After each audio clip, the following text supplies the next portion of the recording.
Coming up on 7:30 this morning, millions of second doses of the COVID-19 vaccine are being held back from distribution. Now, a pair of UW Medicine doctors say the government should consider giving as many people as possible a single dose.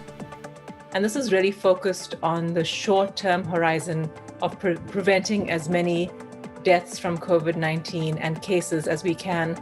This morning, what Washington state officials have to say about the possible change. However, people who were the first to receive the vaccine are also now set to get their second dose, including healthcare workers from Washington state. By now, most people have heard snippets of this phone call between President Trump and the Georgia Secretary of State. If we could just go over some of the numbers, I think it's pretty clear that we won.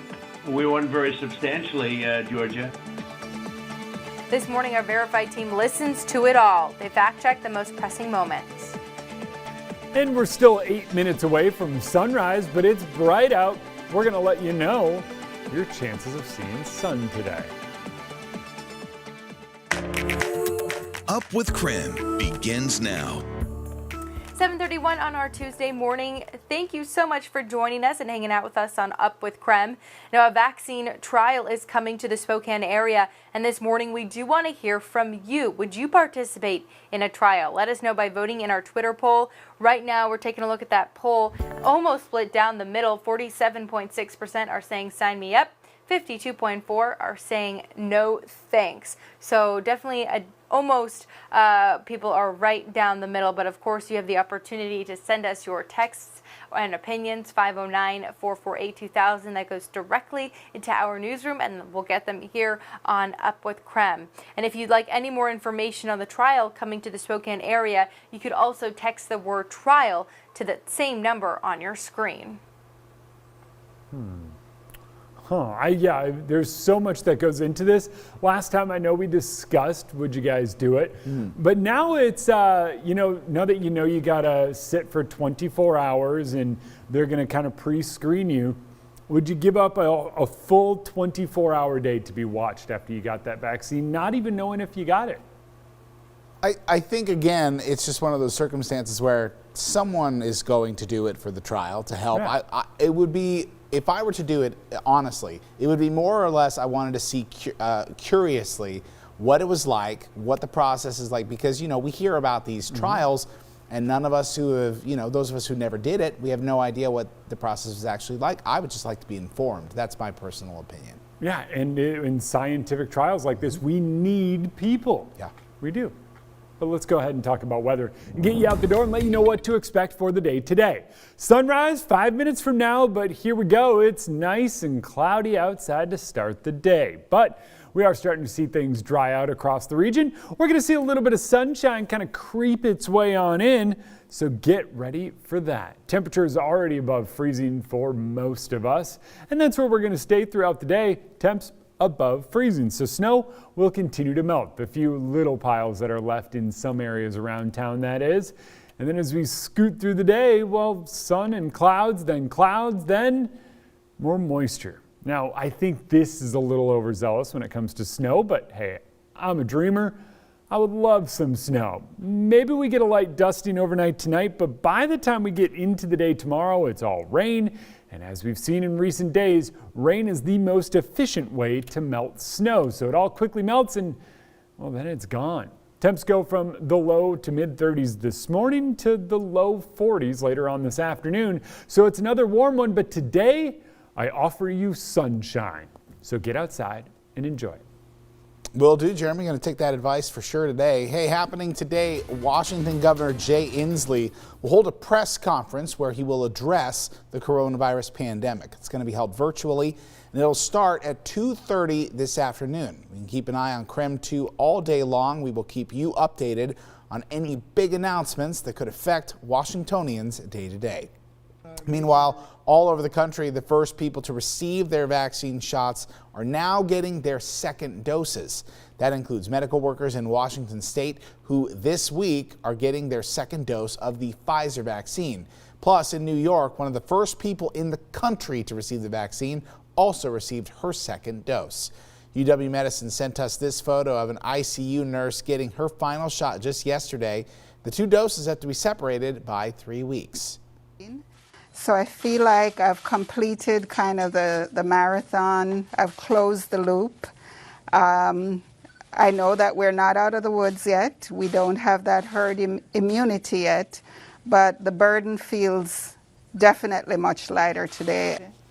This nurse from Queens, New York, one of the first people in the country to get vaccinated. And here in Washington, there are some frontline healthcare workers at UW and Swedish Medical Center that are on path for getting their own second doses as well. Now, when it comes to both the Pfizer and Moderna vaccines, experts say you have to get both doses for the vaccine to be more than 90% effective. Well, also happening today, the Idaho Department of Health and Welfare is holding a meeting to give an update on the coronavirus vaccine in Idaho. Now, right now, we do know that the Panhandle region has 4,400 doses of the coronavirus vaccine that will be given out to clinics this week. The state is expected to give the vaccine out in 4 different phases, lasting until May. That meeting will be taking place today at 2:30 with Governor Brad Little. And here are 3 things you need to know about the COVID-19 vaccine today. Number 1, another vaccine may be on the market soon, and this one only has a singular dose.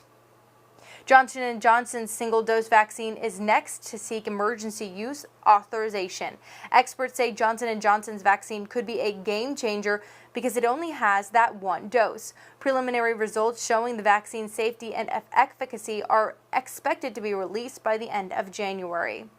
Number 2, the Washington State Department of Health is launching a new tool that will allow residents to determine their eligibility for the COVID-19 vaccine. It's called Phase Finder. It allows users to take a survey to determine when they will be eligible to get the vaccine. Currently, the tool only works for determining if people are eligible for Phase 1 of the vaccine plan. The tool will officially roll out after January 6th and help determine at which phase the vaccine plan users will become eligible. The DOH will notify residents by text message or email when they are eligible to get the vaccine. And number 3, as the global fight against the coronavirus continues, top health officials in the U.S. are shooting down the idea of only giving 1 dose of the vaccine instead of 2. Some health experts say they have suggested partial doses of the vaccine that may still offer protection from the virus. Here in Washington, UW experts agree. And this is really focused on the short-term horizon of preventing as many deaths from COVID-19 and cases as we can, but it also has the benefit of having the potential to decrease transmission and decrease the number of new cases. However, the Washington State Secretary of Health says it's too early to make that change. Right now, it's too early to change or modify that. Maybe that is something that would happen down the road. And if it looks like that helps us, absolutely, we would go that route. So for now, Washington State is sticking to the original plan. Those plans could change, though, based on FDA regulations and recommendations. Joshua? It is 7:38. This morning, we're looking back at the impact that COVID-19 has had throughout the year of 2020. As experts say, with vaccine distribution continuing, the darkest days of the pandemic might still be ahead of us. But we're going to take a look back month by month, and we can see that more cases were reported in December than any other month throughout the year. 8,200 cases, even though in the end of December, numbers started to drop throughout the month. November comes in at a close second place with 7,147 cases. And if you combine those 2 months, they actually total more easily than the rest of the year combined. 26,216 cases were reported in 2020. When it comes to hospitalizations throughout Spokane County, November comes in as the highest number of hospitalizations reported with 297, 280 for December in a close second place. And more people were hospitalized in those 2 months than the previous 5 months combined. 1,235 hospitalizations were reported throughout 2020. Right now, 130 people are hospitalized in Spokane County. Now, most sobering of all, December was easily the deadliest month of the year when it comes to deaths reported. 98 reported throughout the county in December, including 1 reported death of someone in their 20s, 3 people in their 30s, 1 in their 40s, and 3 in their 50s. But older people, 60 years old and older, made up the overwhelming majority of last month's reported deaths and all reported deaths throughout the year. Dana Marie. Well, let's take a look at what's trending this morning. The start of the new year means new laws. After the break, I'll let you know new laws in our area and how they went into effect on New Year's Day.